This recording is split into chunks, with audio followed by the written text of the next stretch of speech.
Hello everyone. Now we are going to start our 8th class geography. So let's begin. Chapter 1 Resources. What do you mean by resources? क्या होते हैं resources? क्यों resources को इतनी importance दी जाती है? क्या यूज़ होता है इनका? अगर इनका हम अच्छे से यूज़ नहीं करें, इनको अगर हम एक्सप्लॉइट करेंगे, हम इनका प्रॉपर यूज़ नहीं करेंगे, तो क्या ये हमें अफेक्ट करेंगे? क्या क्लासिफिकेशंस होते हैं इन रिसोर्सेज के? ऐसे बहुत सारे छोटे छोटे से क्वेश्चंस होते हैं जिनका आंसर हमें अगर शायद आज पता पड़ जाए तो हमारा फ्यूचर बहुत अच्छा हो सकता है। हम इन रिसोर्सेज को बहुत अच्छे से यूज़ कर सकते हैं ताकि हमारी फ्यूचर जनरेशन्स अच्छे से रह सकें। इसीलिए हम आज इस चैप्टर में इनके कुछ क्लासिफिकेशंस, टाइप्स, मीनिंग्स के बारे में डिस्कस करेंगे। So let's start with resources. Anything that can be used to satisfy a need is a resource. तो वो सारी चीज़ें जो आपकी नीड्स को सेटिस्फाई करने में आपकी हेल्प करती है उनको हम रिसोर्स बोलते हैं। सच एज जिस कंप्यूटर पर अभी आप बैठ के ये वीडियो देख रहे हैं या जिस मोबाइल पर आप ये वीडियो देख रहे हैं वो आपका रिसोर्स है, बिकॉज वो आपकी अभी नीड्स को सेटिस्फाई कर रहा है। जिस कॉपी के अंदर जिस बुक से आप इस चैप्टर को पढ़ेंगे वो आपके रिसोर्सेस है, बिकॉज वो भी आपकी नीड्स को सेटिस्फाई कर रहे हैं। Now what make the things resources? क्या रीजंस है जिनकी वजह से हम इन थिंग्स को, इन चीज़ों को रिसोर्सेज बोलते हैं? तो let's move towards it. Utility और usability is what make an object और अ सब्सटेंस अ रिसोर्स। उस चीज़ को यूज़ करना, उस चीज़ का हमारे यूज़ में आना ही उस चीज़ को रिसोर्स में टर्म करता है। इफ़ ये कंप्यूटर जिस पे आप बैठ के अभी पढ़ रहे हैं ये अगर आपके कोई यूज़ का नहीं होता तो that is not your resource. If जो नोटबुक, जो बुक्स अगर आपके कोई काम में नहीं होती तो ये आपके रिसोर्सेज नहीं होते। ऐसी बहुत सारी चीज़ें हैं जो हमारे काम में नहीं आती है, उनको हम रिसोर्स नहीं बोलते हैं। बट जो भी सारी चीज़ें हमारे यूज़ में आती है, हमारे वर्क में आती है, हम उन सब चीज़ों को रिसोर्स बोलते हैं और उन्हें इम्पोर्टेंस भी देते हैं। सो उन चीज़ों की वैल्यू होती है, इसी वजह से हम उन्हें रिसोर्स बोलते हैं। Wow, the next term value. Value value means worth. Value जो होती है यही हमारे रिसोर्स का क्लासिफिकेशन करने में हमारी हेल्प करती है, बिकॉज जो रिसोर्स जितना ज़्यादा इम्पॉर्टेंट होता है, जो रिसोर्स जितना ज़्यादा यूज़फुल होता है, उनके क्लासिफिकेशन उसी बेसिस पे होते हैं। फॉर एग्ज़ाम्पल गोल्ड और बुक्स। गोल्ड का मॉनेटरी टर्म्स में अगर हम देखें, मीन्स मनी की टर्म्स में अगर हम उसको देखते हैं तो गोल्ड की वैल्यू बुक्स से ज़्यादा होती है। तो इसी तरह ये हमने पूरा रिसोर्स देखा कि रिसोर्सेज उन थिंग्स को बोलते हैं जिनकी कुछ यूजेबिलिटी होती है, यूजेज होता है, और उन रिसोर्सेज को वैल्यू के बेसिस पे हम क्लासिफाई करते हैं। तो हम हमारे नेक्स्ट टॉपिक की तरफ मूव करते हैं, that is types of resources. Majorly resources को 3 टाइप्स में क्लासिफाई किया है, natural, human and human made. So अब हम इन तीनों मेजर टॉपिक्स को ब्रीफली देखेंगे कि what is natural resources, what is human resources and what are human made resources. So let's begin. First, natural resources which are drawn from the nature and used without much modification are known as natural resources।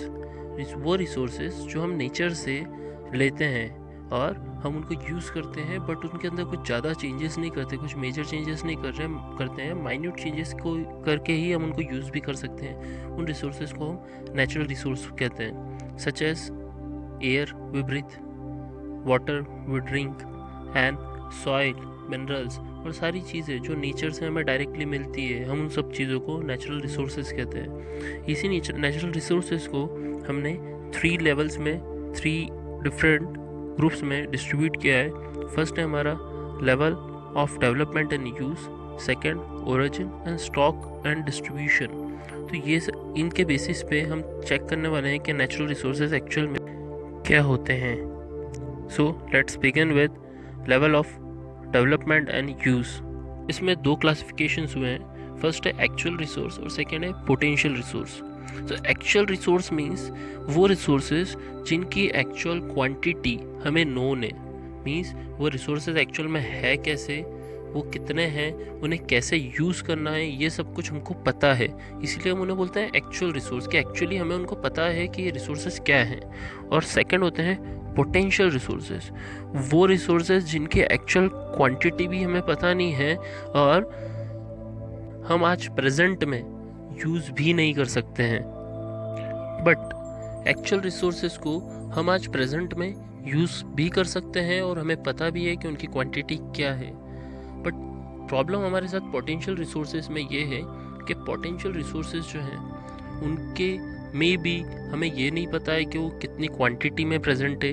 May be ये हो सकता है कि हमारे पास उस level की technology नहीं है जो हमें उसको यूज़ करने में हमारी हेल्प करे, कि उस रिसोर्स को हम कैसे यूटिलाइज कर सकते हैं। सच एज एक एग्जांपल लेते हैं विंड्स, जो कि अर्थ के ओरिजिन के टाइम से अर्थ के साथ में है, बट उस विंड्स को एक्चुअल में हमें यूटिलाइज कैसे करना है, उनका यूज़ क्या है, वो हमें पता नहीं था। बट आज प्रेजेंट में हमारे पास उस टेक्नोलॉजी का हमने डेवलपमेंट किया है और उसे हम बोलते हैं विंड मिल्स, जिसके थ्रू हम इलेक्ट्रिसिटी प्रोडक्शन करते हैं। सो ऐसे ही ये पोटेंशियल रिसोर्सेज होते हैं जिनका एक्चुअल जो यूज़ है वो हमें उस टाइम पे पता नहीं होता है, बट हम फ्यूचर में उस टेक्नोलॉजी को डेवलप कर लेते हैं। जैसे कि हमारे यहाँ पे अभी सेकंड एग्जांपल है लद्दाख में यूरेनियम फाउंड हुआ है, बट हमारे पास उस यूरेनियम को एक्सट्रैक्ट करने की टेक्नोलॉजी आज हमारे पास नहीं है। तो इसके लिए हम इन्हें पोटेंशियल रिसोर्स बोलते हैं। Second classification on the basis of origin के बेसिस पे नेचुरल रिसोर्सेज को हम दो टाइप्स में क्लासीफाई कर सकते हैं। फर्स्ट है अबायोटिक रिसोर्सेज और सेकंड है बायोटिक रिसोर्सेज। अबायोटिक रिसोर्सेज वो रिसोर्सेज होते हैं जो कि नॉन लिविंग थिंग्स होते हैं, but biotic resources are those resources which are living things. Abiotic में हम एग्जांपल्स ले सकते हैं such as soil, rock, minerals, ये सब कुछ नॉन लिविंग थिंग्स है। बट अगर हम बायोटिक रिसोर्सेज देखें तो उसमें हम बोल सकते हैं एनिमल्स, प्लांट्स, बर्ड्स, ये सब कुछ बायोटिक रिसोर्सेज के अंदर क्लासीफाई होते हैं। Now the last classification of natural resources on the basis of stock and distribution. तो स्टॉक के बेसिस पे अगर हम क्लासीफाई करें, सो नेचुरल रिसोर्सेज दो क्लासिफिकेशन में फॉल होते हैं, that is renewable resources and non renewable resources. Renewable resources are those resources जिनको हम यूज़ कर सकते हैं बार बार और वो उनका जो एंड नहीं होता है, मीन्स वो यूटिलाइज हम बार बार कर सकते हैं। बट नॉन रिन्यूएबल रिसोर्सेज वो होते हैं जिनका स्टॉक लिमिटेड होता है, मीन्स आप उनको एक लिमिट से ज़्यादा अगर यूज़ कर लेंगे तो वो जो उनका स्टॉक है वो एंड हो जाएगा। और इफ उनका स्टॉक अगर एक बार एंड हो गया देन माइट बी उस स्टॉक को रिकवर होने में, रिन्यूएबल रिसोर्स के स्टॉक को रिकवर होने में, मीन्स वापस से डेवलप होने में थाउजेंड्स ऑफ ईयर्स लग सकते हैं, जो कि एक ह्यूमन लाइफ से भी बहुत ज़्यादा है। तो हम रिन्यूएबल रिसोर्सेज के कुछ एग्जांपल्स जैसे हम देख सकते हैं वो है कोल, पेट्रोलियम, नेचुरल गैसेस, जिनको वंस अगर वो एक्सटिंक्ट हो जाते हैं, मीन्स अगर एंड हो जाती है तो उनको थाउजेंड्स ऑफ ईयर्स लगेंगे। बट हम रिन्यूएबल रिसोर्सेज के अगर हम एग्जांपल देखेंगे तो वो अनलिमिटेड होते हैं, जैसे कि wind, water, sunlight. This resources are never ending resources.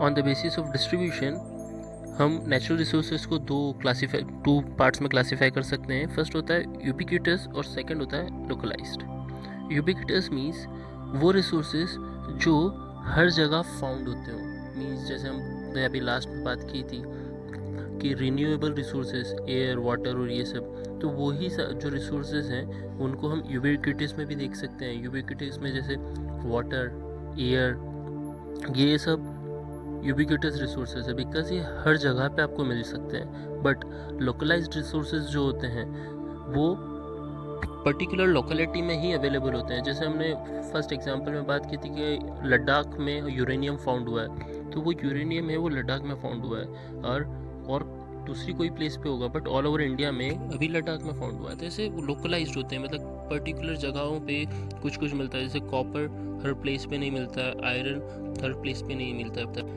और ये जो डिस्ट्रीब्यूशन होता है रिसोर्सेज का, ये कुछ पर्टिकुलर चीज़ों के ऊपर डिपेंड होता है, जो कि फिजिकल फैक्टर्स जिन्हें हम बोलते हैं नेचुरल रिसोर्स के फिजिकल फैक्टर्स, सच एज हम क्लाइमेट बोल सकते हैं, टेरेन बोल सकते हैं, एल्टीट्यूड, इन चीज़ों के बेसिस के ऊपर ही ये जो नेचुरल रिसोर्सेज है ये डिस्ट्रीब्यूटेड होते हैं all over the globe. So that's it for the types of natural resources. Now we are done with the natural resources, so let's move towards human made resources and human resources. Human made resources, नाम अब खुद ही बता रहा है वो कि वो resources जो humans के द्वारा बने हुए हैं, मीन्स वो सारी चीज़ें जो humans ने अपने यूज़ के लिए बनाई हैं. those things जो उसने ली तो नेचर से ही है, बट उनका एक्चुअल फॉर्म जो है वो उस टाइम पे यूज़ नहीं हो सकता था, तो उनको उसने कन्वर्ट करके अपने लिए यूटिलाइज मीन हमारे यूज़ के अकॉर्डिंग उसने उसको प्रोड्यूस किया और देन उसके बाद उसे यूज़ किया. सच एज डायमंड जो जब हम एक्सट्रैक्ट करते हैं तो एक प्लेन स्टोन रहता है, अनफिनिश्ड स्टोन, बट डायमंड की वैल्यू धीरे धीरे तब बढ़ती है जब हम उसे ब्यूटीफुली केयरफुली हम उसको कार्व आउट करते हैं, मीन्स उसकी कटिंग करते हैं, तब उसकी वैल्यू और बढ़ जाती है. So that is the human made resources. Now the next is human resources. So human resources वो होते हैं mental and physical ability of a person, means जो पर्सन है, जो इंडिविजुअल ह्यूमन है, वो अपना मेंटली और फिजिकली कितना अच्छा परफॉर्म कर सकता है, उसके परफॉर्मेंस से वो क्या कर सकता है, वो होते हैं ह्यूमन रिसोर्सेज. ह्यूमन रिसोर्सेज को हम और बेटर बना सकते हैं with the help of two things, that is education and health. अगर हम ह्यूमंस की हम इंडिविजुअल की पर्सनल स्किल्स और उसकी क्वालिटी, उसकी एफिशिएंसी को अगर हम इम्प्रूव करते हैं, और इम्प्रूव करने के बाद वो जो हमें नया आउटपुट ला के देगा, तो that is we terms as human resource development. That's it. यहाँ पे हमने तीनों रिसोर्सेज को कवर कर लिया है. फर्स्ट था हमारा natural resources, then human resources, then human made resources. As we have discussed in the natural resources, non-renewable resources. So non-renewable resources क्या होते हैं? वो resources जो renew नहीं हो सकते, मीन्स अगर वो एंड हो जाते हैं resources अर्थ पे, so उन resources को वापस से बनने में, वापस से रिकवर होने में thousands of the years लगते हैं. So if imagine a situation, अगर आज इस जनरेशन में अगर हम हमारे सारे रिसोर्सेज पेट्रोलियम, कोल और ये अगर हम यूज़ कर लेते हैं, सो हमारे फ्यूचर जनरेशन्स को क्या मिलने वाला है, वो कैसे उनका लाइफस्टाइल स्पेंड करने वाले हैं. So that's why in resources को अच्छे से यूटिलाइज करने को ही कंजर्वेशन ऑफ रिसोर्सेज बोलते हैं. इट मीन्स कि हम इनको यूज़ करें, बट उस तरीके से करें कि ये आगे फ्यूचर जनरेशन्स को भी मिले. So using the resources carefully and giving them time to get renewed is called resource conservation.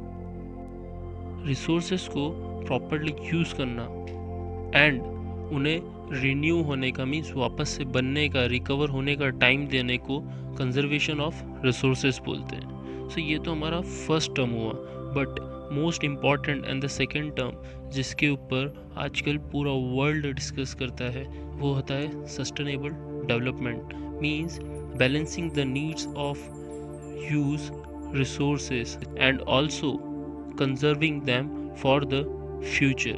Means वो उन रिसोर्सेज को आज भी यूज़ करना है, बट उनको इस तरीके से यूज़ करना है कि फ्यूचर जनरेशन्स भी उसे यूज़ कर पाए. बिकॉज अगर हम सारे रिसोर्सेज को आज इसी जनरेशन में अगर हम यूज़ कर लेंगे, सो इमेजिन करो कि फ्यूचर जनरेशन्स क्या करेगी. अगर पेट्रोलियम नहीं हुआ तो, इफ़ कोल नहीं हुआ तो, देन क्या होने वाला. तो इसीलिए हमने इस टॉपिक को पूरे को देखा. मॉरल ऑफ द चैप्टर यही था कि एक्चुअल में पहले आपको ये आइडिया लगे कि रिसोर्सेज होते क्या हैं, उन रिसोर्सेज को कितने टाइप्स में हम क्लासिफाई कर सकते हैं, और उन रिसोर्सेज को हमें कैसे यूज़ करना है हमारी लाइफस्टाइल में, ताकि फ्यूचर जनरेशन्स को भी वो प्रॉपरली यूज़ हो पाए. That's all for today.